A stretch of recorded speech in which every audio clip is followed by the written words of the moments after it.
నమస్తే, welcome to yo-yo TV. చెన్నైలో జరిగిన ఓ ప్రధాన డ్రగ్స్ కేసులో ప్రముఖ తమిళ నటుడు శ్రీరామ్ను నార్కోటిక్స్ కంట్రోల్ బ్యూరో అధికారులు అరెస్ట్ చేశారు.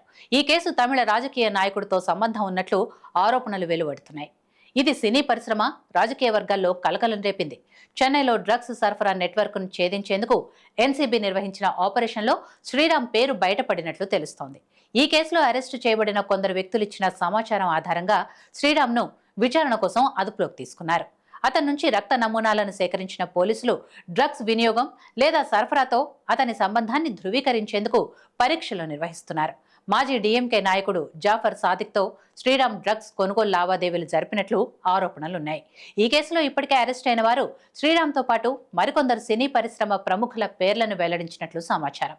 చెన్నైలోని డిఫెన్స్ హౌసింగ్ అథారిటీ ప్రాంతంలో డ్రగ్ పెడ్లర్లపై జరిగిన దాడుల్లో శ్రీరామ్తో సహా నలుగురు అరెస్ట్ అయ్యారు. శ్రీరామ్ తమిళ సినిమా పరిశ్రమలో విలన్, సహాయక పాత్రలో ప్రసిద్ధి చెందిన నటుడు. అతను పలు హిట్ చిత్రాల్లో నటించి గుర్తింపు పొందాడు. అయితే ఈ డ్రగ్స్ కేసులో అతని అరెస్ట్ సినీ అభిమానులకు షాక్ గురిచేసింది. అతని ఇంటిలో జరిపిన సోదాల్లో సుమారు 5 మిలియన్ల విలువైన విదేశీ డ్రగ్స్ స్వాధీనం చేసుకున్నట్లు సిఐఏ పోలీసులు తెలిపారు.